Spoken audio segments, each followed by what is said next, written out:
l'eau bénite de mon calice reflétait le scintillement des bougies de l'autel. Cela semblait être une messe dominicale ordinaire à Manille, jusqu'à ce que cela ne le soit plus. 30 minutes après avoir bu, une sensation de brûlure a commencé à se manifester en moi. Ma gorge s'est resserrée, l'autel a commencé à tourner et mes mains tremblaient sur l'évangile. Les visages des fidèles sont devenus des taches floues avant que le sol ne se rapproche brusquement. J'ai senti l'impact du marbre contre ma tête, le sang dans ma bouche et les cris de panique qui résonnaient dans les murs du sanctuaire. Mon corps convulsionnait tandis que la toxine dévorait mes organes.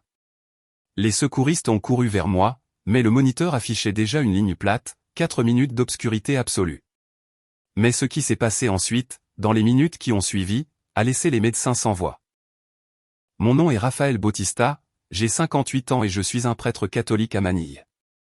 Il y a 32 ans, lorsque l'archevêque m'a imposé les mains lors de mon ordination, je n'aurais jamais imaginé que ma vie finirait et recommencerait le même matin. Je n'ai jamais pensé que la mort ne serait qu'une pause dans mon appel ministériel. Cependant, frères, sœurs qui m'écoutent, quand Dieu a un dessein divin pour ta vie, même la mort n'a pas le dernier mot. Permettez-moi de vous raconter comment je suis arrivé à cet hôtel, pourquoi quelqu'un voulait m'éliminer et ce qui s'est passé quand les médecins ont dit qu'il était impossible que je sois en vie. Pendant ces 32 années de sacerdoce, j'ai servi dans des quartiers difficiles de Manille. Il y a 8 ans, Dieu m'a dirigé vers l'endroit le plus dangereux de tous, Tondo. Si vous connaissez Manille, vous savez que Tondo est là où la pauvreté devient désespoir, où le désespoir devient violence et où la violence se transforme en affaire.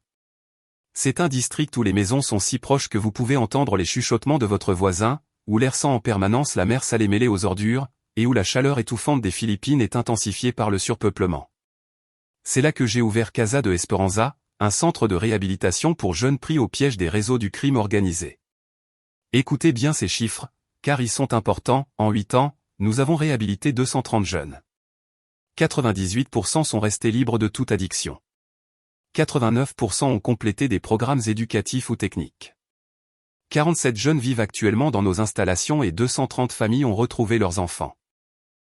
Mais pour une organisation criminelle appelée les Calazag, qui signifie les boucliers en tagalog, chaque jeune que nous sauvons représente des pertes financières de plusieurs millions.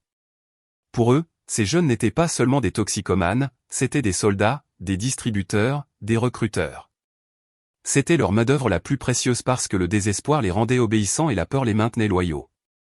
Miguel avait 17 ans lorsqu'il est arrivé chez nous après une overdose presque fatale.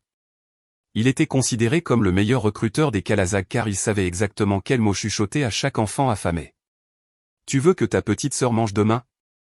Il y a un moyen facile. Sa conversion n'a pas été progressive, elle a été dramatique. Une nuit, alors que nous prions dans la chapelle du centre, Miguel a crié désespérément, « Dieu, si tu existes, sors-moi de cette obscurité. » Et Dieu lui a répondu avec une paix que Miguel a décrite comme de l'eau fraîche pour une gorge asséchée depuis des jours. Mais lorsque Miguel a renoncé à son travail criminel, les Calazag ont perdu l'accès à 12 écoles où ils recrutaient. Lorsqu'Anna s'est convertie, une route de blanchiment d'argent qui traitait $70 000 par semaine a été fermée. Lorsque Carlos a trouvé le Christ, toute une cellule criminelle a été démantelée car il connaissait chaque opération, chaque cachette, chaque contact. Mon travail n'était plus seulement évangélique. Il était devenu économiquement menaçant pour le crime organisé de Manille. Écrivez-moi de quelle ville vous regardez ce témoignage de foi, car je veux prier spécifiquement pour votre région pendant que je continue. Les menaces ont commencé subtilement, une note glissée sous la porte du centre disait « Arrêtez de voler ce qui nous appartient ». Je l'ai gardé et j'ai prié pour mes assaillants. 2 semaines plus tard, un appel anonyme à 2 heures du matin avec une voix électroniquement déformée, « La prochaine fois, ce ne sera pas un avertissement ». J'ai raccroché et j'ai prié pour la conversion de celui qui avait appelé. Le 3e incident a été physique. 2 bénévoles du centre, Rosa et Manuel, un couple de 60 ans qui nous aide avec les repas, ont été brutalement battus alors qu'ils achetaient des légumes au marché. Rosa est arrivée avec un œil au beurre noir et Manuel avec 3 côtes fracturées. Les assaillants leur ont dit, dites au prêtre que c'est le côté doux. Cette nuit-là, pour la première fois en 32 ans de ministère, j'ai envisagé d'abandonner. Je me suis agenouillé dans la chapelle vide du centre. Les bougies vacillaient, créant des ombres dansantes sur les murs écaillés. Le son du trafic de Manille pénétrait par les fenêtres ouvertes, motos, jeepneys, klaxons constants, cris de vendeurs de rue se mêlant à la musique de karaoké des bars voisins. La climatisation était en panne depuis des mois. La sueur trempait ma soutane alors que je luttais avec Dieu en prière. Seigneur, ai-je dit, et ma voix s'est brisée car j'admettais ma terreur réelle, j'ai peur. J'ai peur qu'il tue Rosa, Manuel, les 47 garçons qui dorment dans ces dortoirs. J'ai peur que mon obstination à poursuivre ce travail les mette en danger de mort. Ai-je le droit de risquer leur vie pour mon appel ministériel? Le silence qui a suivi a été assourdissant. On n'entendait que le bourdonnement des moustiques, le goutte à goutte d'une fuite de tuyaux dans la salle de bain, le ronflement lointain de l'un des résidents. Pour la première fois depuis des décennies, Dieu semblait silencieux alors que j'avais le plus besoin de sa voix. Mais je me suis alors souvenu des paroles de mon mentor lors de l'ordination, Monseigneur Antonio Reyes, décédé 3 ans plus tard dans un accident, « Tu seras éprouvé, mon fils, mais souviens-toi, celui qui a commencé la bonne œuvre en toi la perfectionnera. » Et à ce moment de doute, j'ai ressenti une conviction profonde, non pas comme une voix audible, mais comme une certitude inébranlable plantée dans mon esprit, je ne t'ai pas appelé au confort, je t'ai appelé à la fidélité. Le lendemain matin, j'ai convoqué une réunion d'urgence avec toute l'équipe du centre.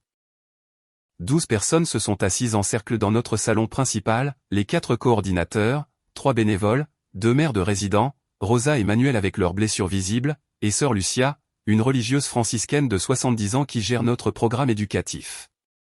Je leur ai exposé la situation en détail. Je leur ai dit que les menaces avaient escaladé, que ma vie était en danger réel, que continuer à opérer pourrait leur coûter la vie. Je leur ai également dit que nous avions sauvé suffisamment de jeunes, que nous pouvions fermer avec honneur, que personne ne les jugerait s'ils se retiraient.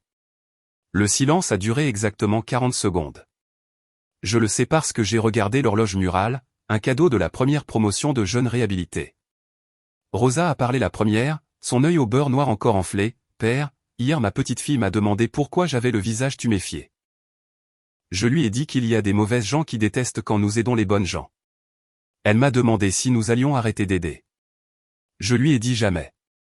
Je reste ici même s'ils viennent avec des machettes. » Carlos, un ancien membre de gang converti il y a 5 ans et maintenant coordinateur de la sécurité du centre, s'est levé. « Père, j'ai tué 3 personnes avant de connaître le Christ. Si les Calazag me veulent, qu'ils viennent me chercher, mais ils ne toucheront pas à cet endroit tant que je respirerai. Je dormirai à l'entrée si nécessaire. » Un par un, les autres ont confirmé leur engagement. Le vote a été unanime, continuer à opérer quelles que soient les conséquences. Mais nous avons intensifié les mesures de sécurité. Carlos a organisé des rondes de surveillance 24 heures sur 24. Nous avons installé des caméras de vidéosurveillance données par Don Felipe, un homme d'affaires catholique qui finance une partie du centre. Nous avons établi un code d'urgence, si je criais les misérables pendant une activité, tous les résidents devaient évacuer immédiatement par la sortie arrière. Cependant, je savais que la véritable menace ne se trouvait pas au centre, mais à l'église. Les dimanches, pendant la messe de 9 h du matin, 200 personnes se rassemblaient à San Antonio de Padua, la paroisse où je célébrais chaque semaine. Parmi ces 200 visages, n'importe qui pouvait être un infiltré, n'importe qui pouvait porter une arme, n'importe qui pouvait exécuter l'attaque finale. Doña Carmen, une fidèle de 70 ans qui n'avait jamais manqué une messe dominicale en 40 ans, s'asseyait toujours au 3e rang, à droite. Don Felipe occupait sa place habituelle au 5e rang, au centre, avec son épouse Mercedes et leurs 2 adolescents. Sœur Lucia dirigeait la chorale depuis l'orgue électrique qui désaccordait constamment. C'étaient les visages familiers, les personnes que je connaissais par leur nom, par leur histoire personnelle, par des années de ministère pastoral. Mais il y avait de nouveaux visages. Il y a toujours de nouveaux visages à Manille. La pauvreté urbaine fait que les familles déménagent constamment, cherchant du travail, fuyant les dettes, suivant les opportunités. Un nouveau visage pouvait être une famille déplacée cherchant l'espoir ou un tueur à gages étudiant mes mouvements, mémorisant la disposition de l'hôtel, calculant la meilleure voie d'évasion. Le dimanche 15 août s'est levé comme n'importe quel autre jour. La chaleur étouffante de Manille, le son des cloches appelant à la messe. J'ai préparé l'Eucharistie sans savoir que quelqu'un avait déjà préparé ma mort. À 9 h précises, les cloches de San Antonio ont sonné, appelant à la messe. Le son a résonné dans les rues étroites de Tondo, se mêlant au bruit constant du trafic matinal, aux cris des vendeurs de journaux et à l'odeur du poisson frit provenant des étals de rue. 206 personnes ont rempli l'église ce matin-là.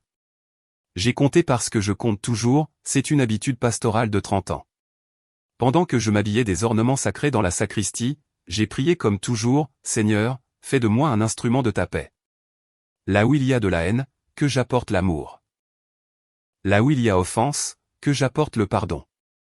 Des paroles de saint François que j'ai répétées avant chaque messe pendant 3 décennies. Ce matin-là, elles ont résonné avec un poids prophétique. La messe a commencé normalement, au nom du Père, du Fils et du Saint-Esprit. 200 voix ont répondu Amen à l'unisson.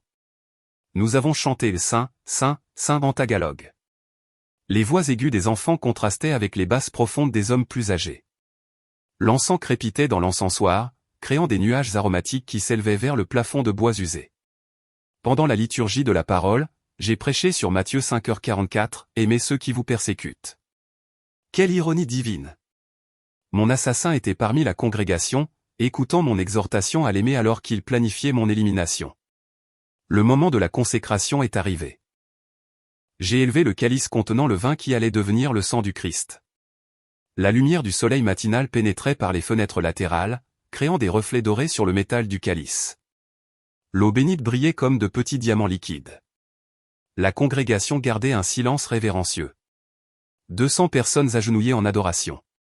Prenez et buvez en tous, car ceci est le calice de mon sang.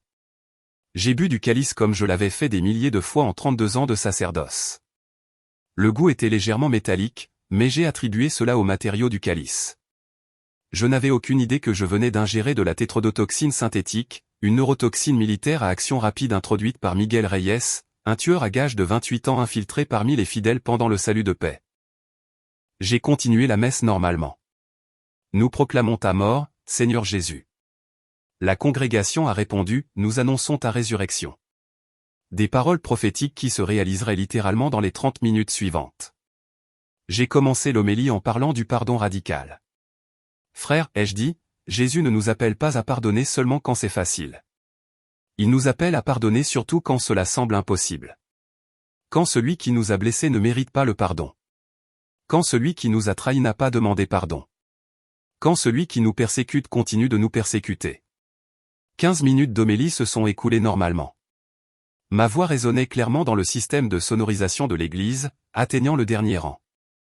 Les bébés pleuraient parfois, les mères les berçaient en murmurant une berceuse en tagalog.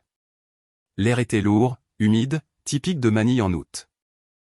Minute 16, première sensation de brûlure à l'estomac. Une légère brûlure que j'ai ignorée, pensant à de l'acidité due au café matinal très fort. Minute 18, sueur froide soudaine trempant mon front. Mes mains ont commencé à trembler légèrement. Donia Carmen a froncé les sourcils depuis le 3e rang, remarquant que quelque chose n'allait pas. Minute 20, ma vision est devenue floue. Les visages de la congrégation se sont transformés en taches diffuses. Je me suis appuyé sur l'autel, essayant de continuer l'homélie, mais les mots ont commencé à traîner involontairement. Minute 21, ma gorge s'est partiellement fermée. J'ai essayé de boire de l'eau de la carafe à côté de l'autel, mais le liquide ne passait pas. Les mots sont devenus inintelligibles. Sœur Lucia a arrêté de jouer de l'orgue, alarmée. Minute 22, effondrement total. Le bruit de mon corps heurtant le marbre de l'autel a retenti comme un coup de tonnerre dans le silence de l'église.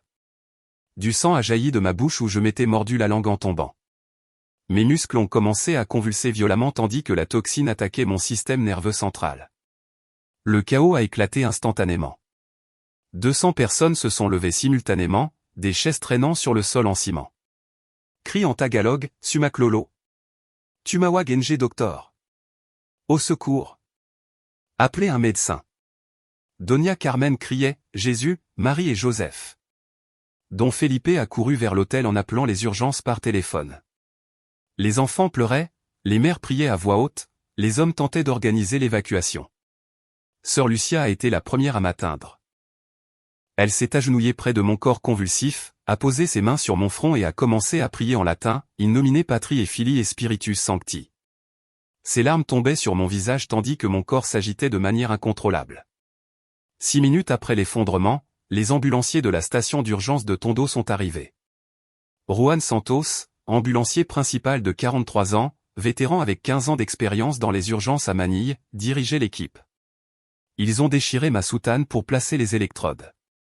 Le moniteur cardiaque a émis des bips irréguliers, puis accéléré, et finalement le son continu que nous craignons tous, ligne plate.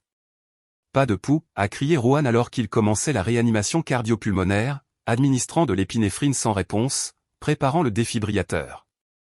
Les décharges électriques ont secoué mon corps 3 fois. Rien.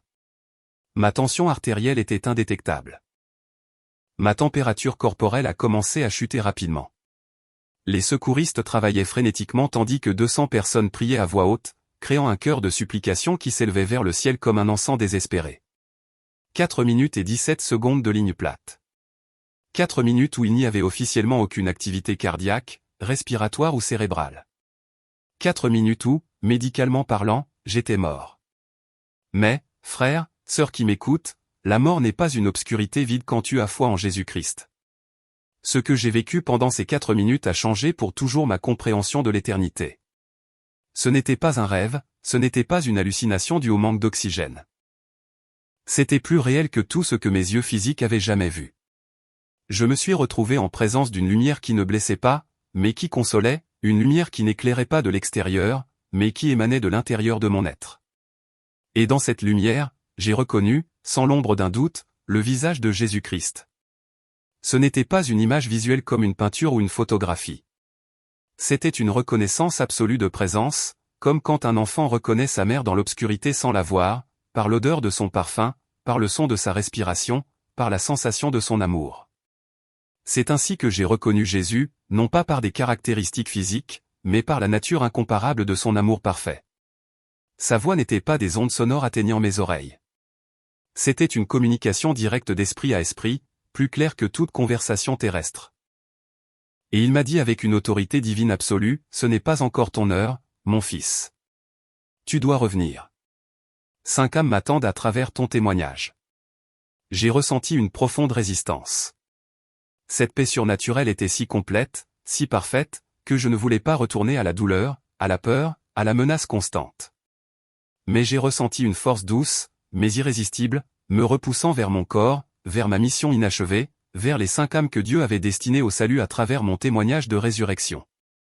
À la minute exacte de 4 minutes et 17 secondes de ligne plate, alors que Rohan Santos préparait le certificat de décès selon le protocole médical standard, mes yeux se sont ouverts complètement. J'ai inspiré profondément et j'ai crié d'une voix forte, « Jésus !» Le choc des ambulanciers a été total. Rohan a reculé en trébuchant sur son équipement. Maria, l'ambulancière adjointe, a laissé tomber le défibrillateur. Le moniteur cardiaque a instantanément affiché 72 battements par minute, parfaitement stable. Ma tension artérielle s'est normalisée en quelques secondes. Ma température corporelle s'est stabilisée immédiatement. Je me suis assis sur l'autel, complètement orienté, sans confusion neurologique, sans séquelles physiques apparentes. Que s'est-il passé, ai-je demandé, en regardant les visages stupéfaits des ambulanciers et de la congrégation. 200 personnes avaient été témoins de ma mort et de ma résurrection. Le silence a duré exactement 10 secondes. Puis a éclaté l'adoration la plus spontanée que j'ai jamais vue en 32 ans de ministère. Cris de miracle en tagalog et en espagnol, pleurs de joie incontrôlables, mains levées en louange. Doña Carmen s'est évanouie d'émotion. 2 hommes la retinrent pendant qu'elle reprenait connaissance. Rohan Santos, ambulancier expérimenté qui avait déclaré la mort de centaines de personnes dans sa carrière, s'agenouilla près de l'autel, les larmes coulant sur son visage. « Père, me dit-il d'une voix brisée, vous étiez mort, complètement mort. 4 minutes sans signes vitaux. Ce n'est pas médicalement possible. Si vous avez déjà vécu quelque chose de similaire, partagez-le dans les commentaires, car je veux que vous sachiez que vous n'êtes pas seul à avoir expérimenté le pouvoir surnaturel de Dieu. Mais ce que les médecins ont trouvé dans mes analyses de 103 heures plus tard, ce qu'ils ont documenté dans ce rapport toxicologique, c'est ce qui a vraiment laissé la science sans voix. On m'a immédiatement transporté à l'hôpital général de Manille pour une évaluation complète. Les ambulanciers ont insisté sur un protocole d'urgence complet, même si je me sentais parfaitement bien. Pendant le trajet en ambulance, j'ai continué à prier et à louer Dieu, mais je me demandais aussi pourquoi j'avais subi un effondrement aussi grave pendant la messe. À l'hôpital, une équipe médicale complète m'a examiné de manière exhaustive. La docteure Elena Rodriguez, toxicologue de 45 ans, catholique pratiquante mais scientifique avant tout, selon ses propres mots, a dirigé l'enquête.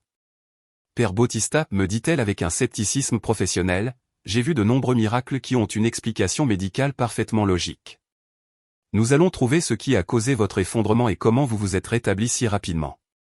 Ils ont immédiatement prélevé des échantillons de sang, effectué une IRM cérébrale, un électrocardiogramme complet et une analyse neurologique détaillée. Tout s'est avéré complètement normal, plus que normal, parfait. Zéro dommage neurologique, fonction cognitive impeccable, aucune séquelle organique des 4 minutes de mort clinique. Mais les analyses toxicologiques ont pris 48 heures à être traitées. Lorsque les résultats sont arrivés, la docteure Rodriguez a convoqué d'urgence une réunion avec toute l'équipe médicale, 5 médecins spécialistes, 2 résidents, 3 infirmières. Je n'avais jamais vu une réunion médicale convoquée avec une telle urgence pour un patient qui semblait en parfaite santé. Chers collègues, dit la docteure Rodriguez, lisant le rapport les mains tremblantes, nous avons un cas qui défie tout ce que nous savons sur la toxicologie humaine. Les analyses confirment la présence de tétrodotoxine synthétique à une concentration de 247 microgrammes par litre de sang. Le silence dans la salle de réunion était absolu. Le docteur Marc Ostan, neurologue âgé de 58 ans avec 30 ans d'expérience, a demandé à voir le rapport personnellement. Il l'a lu 3 fois avant de parler. La dose létale documentée de tétrodotoxine synthétique est de 180 microgrammes par litre. Ce patient avait 37% plus de toxines que la quantité qui tue tout être humain. Survie attendue, 0%. Séquelles neurologiques dans le cas hypothétique de survie, grave et permanente. Ils ont contrasté cela avec mes IRM cérébrales, fonction neurologique parfaite, mémoire intacte, coordination motrice normale, réflexes optimaux. Il n'y avait aucune explication scientifique à ma survie, encore moins à ma récupération instantanée sans séquelles. Le docteur Tan, qui avait été sceptique et même moqueur à propos de mes expériences religieuses lors de l'entretien initial, a demandé à me rencontrer en privé. Père Bautista, me dit-il en évitant le contact visuel, 30 ans de pratique médicale. J'ai vu des patients survivre à des situations impossibles par la force de la volonté, le soutien familial ou des facteurs psychologiques. Mais ceci. Il fit une longue pause. Ceci n'a aucune explication scientifique. Vous devriez être mort et si par quelque miracle vous aviez survécu, vous devriez avoir des lésions cérébrales graves et irréversibles. Je lui ai demandé la permission d'enregistrer son témoignage médical. Il a accepté et ses paroles ont été documentées, en tant que médecin matérialiste, athée, pratiquant depuis 58 ans, il m'est impossible d'expliquer scientifiquement ce qui est arrivé au père Raphaël Bautista. Les analyses toxicologiques indiquent qu'il a consommé une quantité létale de neurotoxines. Les dossiers des ambulanciers documentent 4 minutes de mort clinique. Sa récupération instantanée, sans séquelles, contredit tout protocole médical connu. Je n'ai aucune explication rationnelle pour ce cas. Pendant que cela se passait à l'hôpital, le témoignage de ma résurrection se multipliait géométriquement. Les 200 témoins oculaires de la messe sont devenus 2000 lorsque j'ai célébré une messe spéciale d'action de grâce une semaine plus tard. Les médias locaux ont couvert l'histoire. La vidéo enregistrée par Don Felipe pendant les moments de ma résurrection est devenue virale dans les communautés philippines du monde entier. Mais le plus frappant a commencé 5 jours plus tard, lorsque Miguel Reyes, 28 ans, est arrivé au centre de réhabilitation Casa de Esperanza, tremblant, pleurant, demandant à parler au prêtre qui n'était pas mort. Miguel était un homme robuste, endurci par des années de violence de rue, des tatouages couvrant ses bras, des cicatrices de coups de couteau au cou, mais il est arrivé brisé, vulnérable, avec une terreur sincère dans les yeux. « Père, me dit-il en sanglotant, je l'ai tué. Je l'ai tué, mais vous êtes revenu. » Il m'a tout avoué. Comment les Calazag l'avaient spécifiquement engagé pour m'éliminer, comment il avait obtenu la tétrodotoxine synthétique par des contacts militaires corrompus, comment il s'était infiltré dans la congrégation en se mêlant aux fidèles pendant le salut de paix, et comment il avait introduit la toxine dans le calice pendant que je bénissais les enfants au premier rang. J'ai vu quand il s'est effondré, me dit-il d'une voix entrecoupée. J'ai vu votre visage violet, le sang qui sortait de votre bouche. Les ambulanciers ont dit que vous étiez mort. Le moniteur affichait une ligne plate, mais vous avez ouvert les yeux, crié « Jésus » et vous êtes assis comme si rien ne s'était passé. Miguel, mon fils, lui répondis-je, en prenant ses mains tremblantes, Jésus m'a dit que Saint-Cam l'attendait à travers mon témoignage. Tu es la première. Sa conversion fut radicale et immédiate. Il s'agenouilla sur le champ, demandant pardon à Dieu et donnant sa vie au Christ. Mais plus important encore, il a apporté des informations qui ont démantelé 40% des opérations criminelles des Calazag dans le secteur nord de Manille. Au cours des 10 jours suivants, les 4 autres criminels convertis sont arrivés successivement. Carlos, 32 ans, chef de cellule criminelle, avait été témoin oculaire pendant la messe. La résurrection l'a tellement choqué qu'il a immédiatement renoncé à son contrôle territorial de 6 pâtés de maisons à Tondo. Il a livré à la police l'emplacement de 3 maisons de sécurité criminelle. Ana, 24 ans, sœur de Carlos, impliquée dans le blanchiment d'argent pour l'organisation, a volontairement rendu 47 000 $ d'argent criminel et gère maintenant les finances du centre de réhabilitation avec une transparence totale. Pedro, 45 ans, coordinateur des opérations criminelles qui avait planifié mon assassinat. Sa culpabilité pour la tentative ratée l'a poussé à chercher le pardon. Il est maintenant formateur dans notre programme de conseil pour les toxicomanes. Luis, 19 ans, nouvelle recrue qui devait être testée en exécutant le prochain attentat contre des leaders communautaires. La transformation de ses 4 compagnons l'a convaincu d'abandonner la vie criminelle avant de commettre son premier meurtre. J'ai documenté chaque confession devant témoins, en respectant le protocole légal. Les 5 ont été baptisés publiquement lors d'une messe multitudinaire avec 3500 personnes présentes. La couverture télévisée nationale a diffusé le témoignage dans toutes les Philippines. Activez la petite cloche et partagez ces miracles de Dieu avec votre famille, car ce qui a commencé par 5 conversions s'est multiplié d'une manière que je n'aurais jamais imaginée. Mais les conversions n'étaient que le début.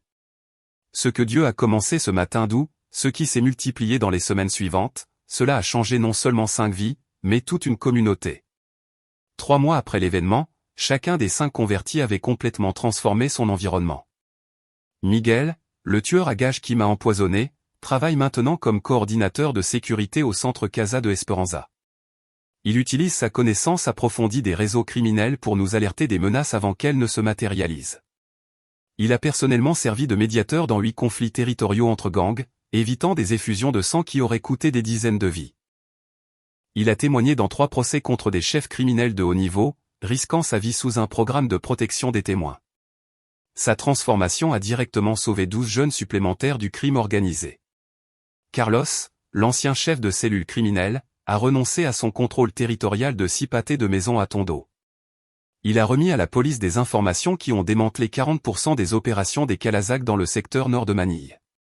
Il dirige maintenant un atelier de menuiserie qui emploie 15 anciens criminels, leur offrant une alternative économique légitime. Son entreprise a fabriqué des meubles pour 3 écoles publiques et 2 cliniques communautaires. Ana a rendu 47 000 $ d'argent blanchi et gère maintenant les finances du centre avec une transparence totale. Pedro a complété notre programme de conseil et travaille à la réhabilitation des toxicomanes dans 2 centres supplémentaires. Luis a terminé ses études secondaires et étudie le travail social à l'université de Manille, financé par des bourses que nous avons obtenues pour d'anciens criminels. La multiplication communautaire a été extraordinaire. Le témoignage de notre résurrection a inspiré l'ouverture de 3 nouveaux centres de réhabilitation à Manille, Casa de Gracia dans le district de Quezon, Refugio de Esperanza à Pasig et Nueva Vida à Makati. Un total de 127 nouveaux résidents en réhabilitation directement inspirés par mon témoignage. Les statistiques sont vérifiables, 89 familles de victimes du crime ont participé à des rencontres de réconciliation. 23 gangsters actifs ont demandé à être admis dans des programmes de réhabilitation. 12 policiers corrompus se sont rendus volontairement, avouant leur connexion criminelle. 100 personnes assistent à de nouvelles cellules de prière spécifiques pour la transformation de la violence dans 47 églises de Manille. Mais, frère, sœur qui m'écoute, je ne veux pas que tu penses qu'après la résurrection du père Rafael Bautista, tout est devenu facile. L'authenticité m'oblige à t'avouer que les défis ont continué. 2 autres tentatives d'intimidation dans les 3 mois suivants. Nouvelle menace contre Miguel pour sa trahison des Calazacs. Un moment de doute profond quand l'un de nos plus anciens résidents a rechuté dans l'addiction après 2 ans de sobriété. Je me souviens spécifiquement d'une nuit de novembre, 4 mois après ma résurrection, quand je me suis agenouillé dans la même chapelle où j'avais prié avant l'empoisonnement. Cette fois, je criais à Dieu avec une vraie frustration, « Pourquoi as-tu sauvé ma vie si le travail est toujours aussi difficile ? Pourquoi m'as-tu ressuscité si les menaces continuent ? Si les jeunes continuent de rechuter ? Si la pauvreté continue d'alimenter le crime ?» La réponse ne vint pas comme une voix audible, mais comme une conviction profonde plantée dans mon esprit, la résurrection n'était pas pour te faciliter la vie, Raphaël. C'était pour te montrer que je suis avec toi dans chaque bataille. La toxine n'a pas pu te tuer parce que ta mission n'était pas terminée. Les menaces ne peuvent te faire taire parce que ma voix parle à travers toi. Les échecs ne peuvent te décourager parce que ma puissance se perfectionne dans ta faiblesse. Cette révélation a complètement changé mon approche ministérielle. J'ai cessé de prétendre à la perfection spirituelle. J'ai commencé à partager mes vulnérabilités, mes peurs, mes doutes avec les 5 convertis et avec toute notre communauté. Cela a créé un modèle reproductible de communauté qui admet les luttes tout en maintenant une foi inébranlable. Nous avons développé ce que nous appelons les cercles de transformation, une méthodologie directement inspirée de mon expérience de mort et de résurrection. 4 étapes simples mais puissantes. Premièrement, l'admission radicale de vulnérabilité. Chaque personne partage ses peurs réelles, ses échecs, ses tentations actuelles. Pas de fausse perfection. Deuxièmement, le témoignage d'une intervention divine spécifique. Chaque personne identifie au moins un moment où Dieu est intervenu surnaturellement dans sa vie, aussi petit que cela puisse paraître. Troisièmement, l'engagement envers une personne en situation similaire. Multiplication intentionnelle du témoignage, en recherchant activement quelqu'un qui a besoin d'entendre votre histoire. Quatrièmement, une réunion hebdomadaire avec reddition de comptes, une communauté durable qui célèbre les victoires et soutient pendant les échecs. Ce modèle est reproduit dans 47 églises de Manille et 12 villes supplémentaires aux Philippines. Chiffre concret, 890 personnes participent actuellement à des cercles de transformation directement inspirés par mon témoignage de résurrection. Aujourd'hui, 8 mois après avoir bu cette toxine mortelle, alors que je prépare l'Eucharistie chaque dimanche, je sais avec une certitude absolue quelque chose que je veux que toi, qui m'écoutes, saches aussi, que Dieu a un dessein spécifique pour ta vie, qu'aucune toxine, aucune menace, aucun échec ne peut annuler. Jésus m'a dit, ce n'est pas encore ton heure, car 5 âmes avaient besoin de voir ma résurrection pour croire. Mais, frère, sœur, ton histoire aussi a 5 âmes à signer. Peut-être est-ce ton enfant qui perd la foi. Peut-être ton voisin qui lutte contre l'addiction.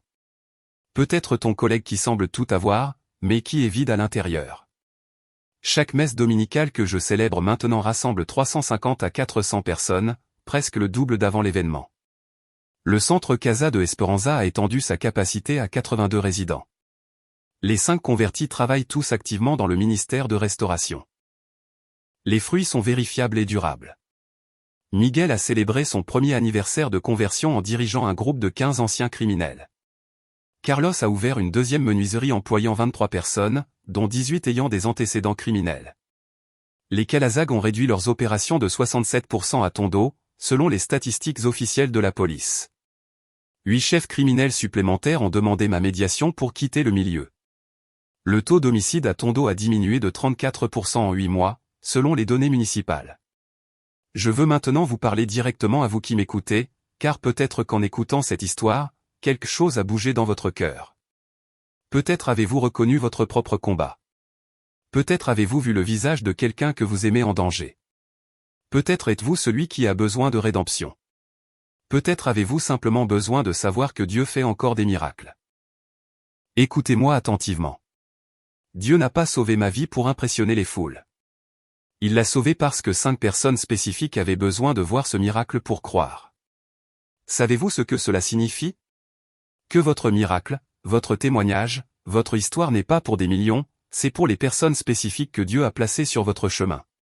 C'est peut-être votre enfant, peut-être votre voisin, peut-être votre collègue, mais Dieu a un dessein spécifique pour votre vie. Si vous vivez sous la menace, si vous sentez que vos ennemis sont plus puissants, écoutez ceci, Dieu ne m'a pas empêché de boire la toxine, il m'a délivré à travers la toxine. Parfois, sa protection ne consiste pas à éviter la tempête, mais à vous amener vivant de l'autre côté. Les analyses médicales disaient qu'il était impossible de survivre, mais Jésus a dit, ce n'est pas encore ton heure. Si la science m'a déclaré mort, mais que Dieu m'a déclaré vivant, quelle situation impossible dans votre vie a besoin d'une nouvelle déclaration divine? Si vous êtes Miguel, si vous êtes celui qui a blessé, qui a détruit, qui croit ne pas mériter le pardon. Les analyses médicales disaient que je ne devais pas survivre, mais Jésus a dit, ce n'est pas encore ton heure. Si je méritais une seconde chance après 32 ans de vie imparfaite, vous méritez aussi la rédemption. Les 5 conversions ont commencé avec un homme qui m'a empoisonné. Votre conversion peut commencer par la reconnaissance que Dieu vous aime malgré ce que vous avez fait. Si vous vous demandez pourquoi vous avez survécu à votre crise, pourquoi Dieu vous a sauvé si la vie est toujours difficile, la réponse n'est pas que vous ayez une vie facile, c'est pour que votre témoignage sauve les autres. Jésus m'a dit, 5 âmes, aujourd'hui ce sont des centaines, mais cela a commencé par 5. Votre témoignage commencera aussi par peu de personnes, mais Dieu multipliera votre histoire d'une manière que vous ne pouvez imaginer. Cette histoire ne parle pas de moi, elle parle de Jésus, qui a dit, « Je suis la résurrection et la vie ». Il l'a démontré en moi littéralement, 4 minutes mort, une toxine qui aurait dû être fatale. Mais quand Dieu dit, « Ce n'est pas encore ton heure », aucune toxine, aucune organisation criminelle, aucun pouvoir sur terre ou en enfer ne peut le contredire. Je vais prier pour vous maintenant, où que vous soyez. Père Céleste, pour chaque personne qui a écouté ce témoignage de foi, je déclare ta protection surnaturelle pour ceux qui sont en danger. Mets ton bouclier divin. Pour ceux qui ont causé du tort, ouvre un chemin de rédemption comme tu l'as fait avec Miguel. Pour ceux qui doutent de leur but, révèle aujourd'hui même pourquoi tu les as sauvés. Que ce témoignage ne soit pas seulement une histoire qu'ils ont entendue, mais une semence de foi qui transforme, au nom de Jésus, qui a vaincu la mort. Amen. Voici ce que vous pouvez faire aujourd'hui. Premièrement, si ce témoignage a eu un impact sur votre vie, partagez-le. Ne le gardez pas, Miguel a trouvé la rédemption parce que quelqu'un a partagé un témoignage de transformation avec lui. Votre partage peut être le pont du miracle pour quelqu'un d'autre. Deuxièmement, identifiez vos 5 âmes. Qui Dieu a-t-il mis sur votre chemin qui a besoin de voir le pouvoir de Dieu dans votre vie? Écrivez leur nom, priez pour eux, partagez votre témoignage avec eux. Troisièmement, rejoignez notre communauté. Dans la description, j'ai laissé le contact des cercles de transformation. Si vous êtes à Manille, visitez-nous à Casa de Esperanza. Si vous êtes ailleurs dans le monde, le modèle est reproductible, commencez votre propre cercle. Et si vous êtes Miguel, si vous avez besoin de rédemption, écrivez-moi. Je réponds personnellement. J'ai accompagné des assassins jusqu'au baptême. Je peux aussi vous accompagner. Que le Dieu qui m'a ressuscité après 4 minutes de mort vous ressuscite de toute mort spirituelle que vous vivez. Que le Jésus qui m'a dit, « Ce n'est pas encore ton heure », vous confirme votre dessein divin aujourd'hui. Et que le Saint-Esprit, qui a transformé 5 criminels en ministres de réconciliation, transforme tout ce qui a besoin de rédemption dans votre vie. Allez en paix, allez avec un but, en sachant que votre histoire est encore en train de s'écrire. Et si Dieu peut utiliser une toxine mortelle pour provoquer un réveil, il peut utiliser n'importe quoi dans votre vie pour sa gloire. De Manille, avec tout mon amour fraternel, je suis le Père Raphaël Bautista et ce n'était pas seulement mon témoignage, c'est l'histoire de ce que Dieu continue de faire quand nous osons croire qu'aucune mort physique, spirituelle ou émotionnelle n'est le dernier mot quand Jésus dit « Ce n'est pas encore ton heure ». Que Dieu vous bénisse richement. Rendez-vous au prochain témoignage.